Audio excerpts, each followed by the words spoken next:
Баршаңызға сәлем, мен сіздерге бүгін 5 минутта дайын болатын, көп затты қажет етпейтін пирогпен бөліскім келіп отыр. Бізге ең алдымен рыбка печеньесі, бір банан, қаймақ, және де варенка, және де бізге осындай форма қажет болады. Ең алдымен банандарымызды әдемілеп, жақсылап, майдалап, турап алатын боламыз.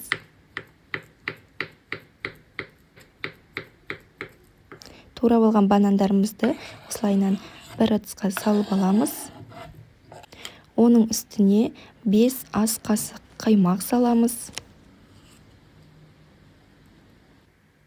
Және 5 ас қасық варенка салып, үшеуін жақсылап араластыратын боламыз. Араластырып болғаннан кейін үстінен рыбка печеньемізді саламыз керегінше.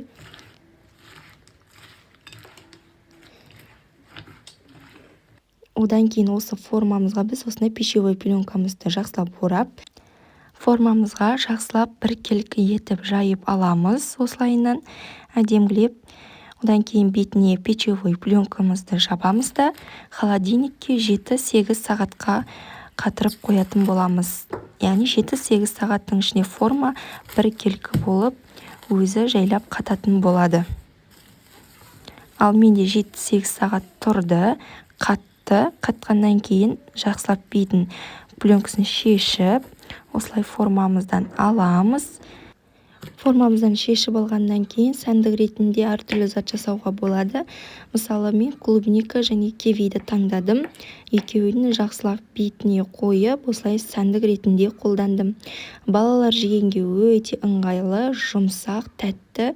Сіздер де міндетті түрде үйлеріңізде балаларыңызға жасап беріңіздер. Ас болсын.